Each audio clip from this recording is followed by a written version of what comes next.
الحمد لله رب العالمين الرحمن الرحيم والسلام على خاتم النبيين محمد وعلى آله وأصحابه أجمعين ومن تبعهم بإحسان إلى يوم الدين وبعد.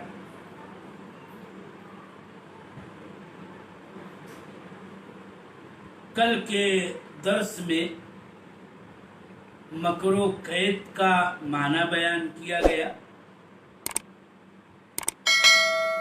اور مقید اور مختصر، ساتھ ہی یہ بات کہ ان نصوص سے اللہ جل وعلا کے لیے اسم پیش کی گئی. الجماعت کا عقیدہ و منہج واضح طور پر بیان کیا گیا. اہل بدعات کا ان نصوص کے تعلق سے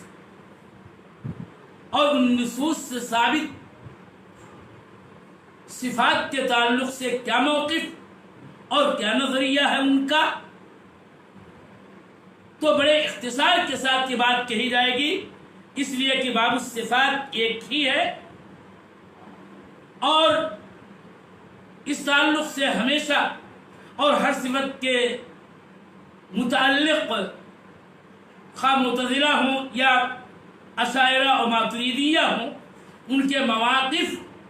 اور اس کی کمزوری کو میں واضح کرتا آیا ہوں. یہاں بالاختصار اتنا بتانا مقصود ہے کہ اہل بدعات ان صفات کی نفی کرتے ہیں. آپ کو یہ بات معلوم ہونی چاہیے کہ وہ ان صفات کی جو صفات کمال ہیں مطلقاً، جیسے کہ اللہ جل وعلا کی صفات ذاتیہ، وجہ چہرہ، یدین ہاتھ، عینین آنکھ، ان تمام کی وہ نفی کرتے ہیں جو کمال ظاہر کرتے ہیں. تو یہ ان صفات کی کہ جس میں محمود و مذموم دو قسموں کا احتمال ہے، بدرجہ اولا وہ ان صفات مکر و قید کی نفی کرتے ہیں.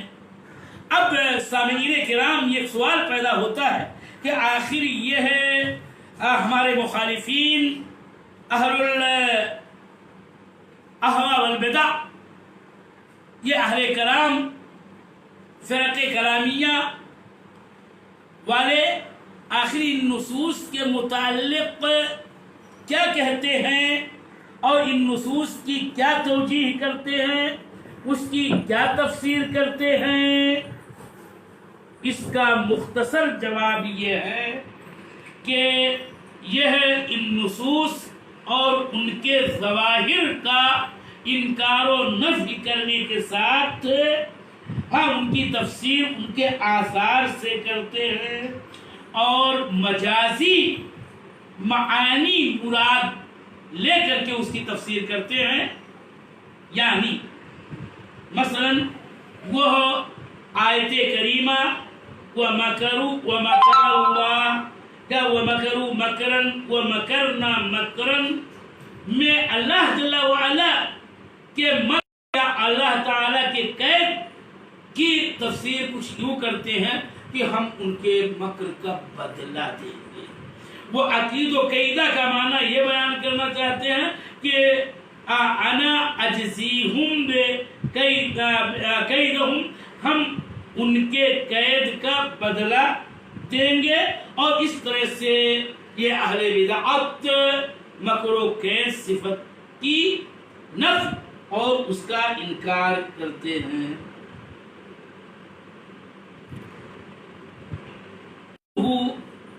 ان تبدوا خیرا او تخفوه او تعفوا عن سوء فإن الله كان عفوا قديرا.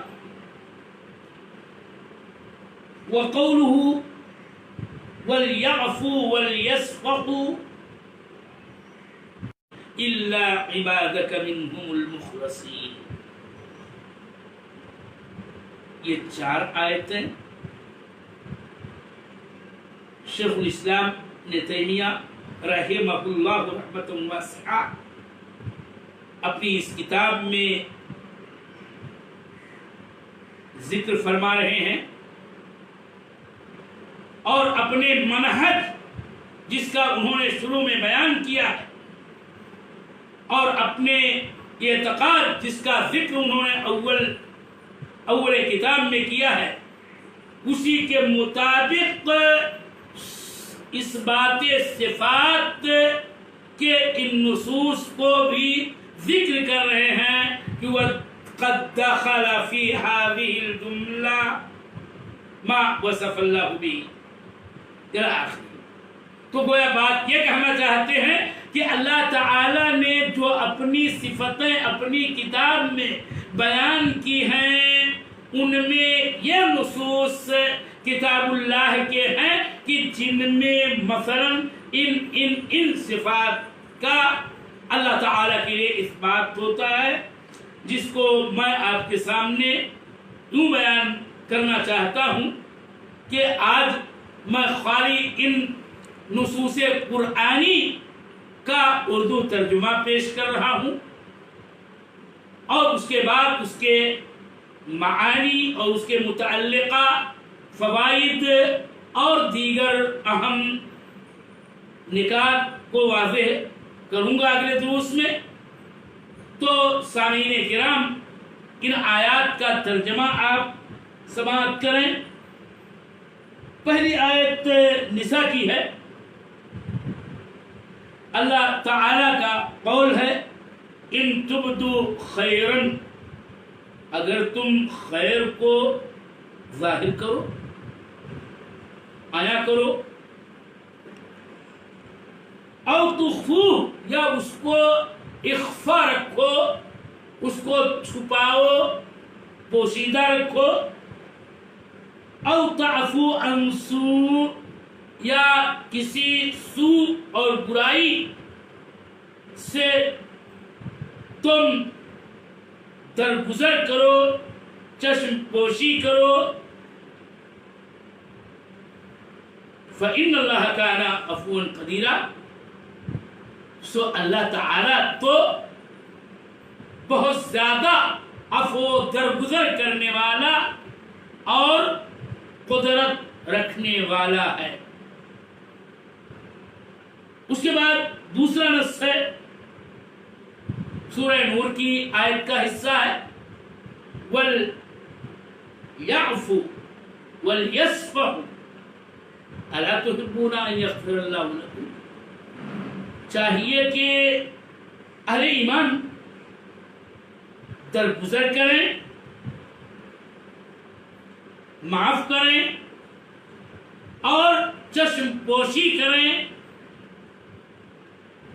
کیا تم نہیں چاہتے ہو کہ اللہ تعالی تمہاری مغفرت فرمائے، تمہارے گناہوں کو مٹا دے؟ اس کے بعد چوتھی آیت کریمہ کا ٹکڑا سورہ المنافقون سے ہے. یہاں جو حصہ ذکر کیا گیا ہے اس کا ترجمہ یہ ہے کہ اور اللہ ہی کے لیے عزت ہے، اور اس کے رسول کے لیے اور مومنین کے لیے. چوتھا نص کتاب اللہ کا سورہ صاد سے مقتبس ہے کہ اللہ تعالی نے ابلیس کی زبان میں فرمایا کہ اس نے کہا فَبِعِزَّتِكَ، اے میرے رب تیری عزت کی قسم میں کھاتا ہوں، لَأُغْوِيَنَّهُمْ أَجْمَعِينَ،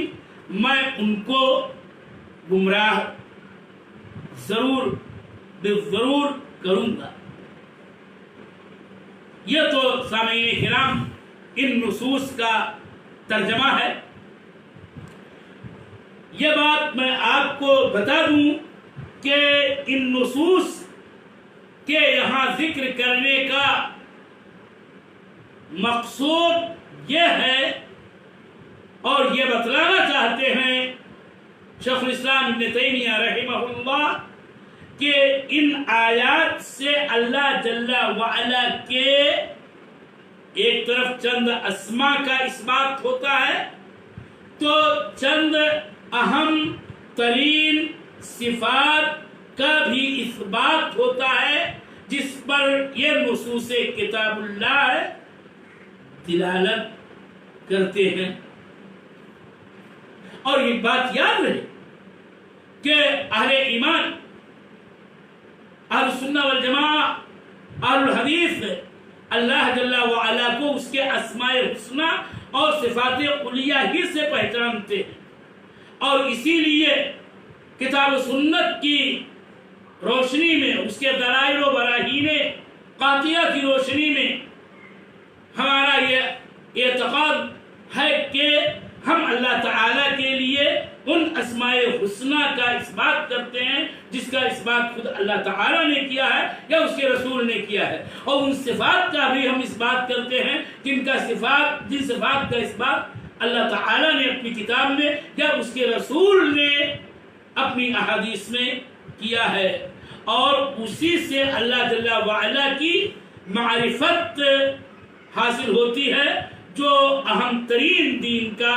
اصل اور بنیاد ہے۔ اور ہمارا منہج اس سلسلے میں وہی ہے جس کو بار بار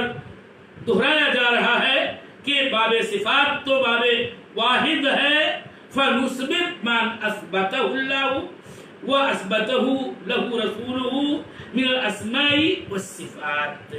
کہ ہم اللہ تعالیٰ کے انہیں اسماء و صفات کا اثبات کرتے ہیں جن کا اثبات خود اللہ جل وعلا نے اور اس کے رسول صلی اللہ علیہ وسلم نے کیا ہے۔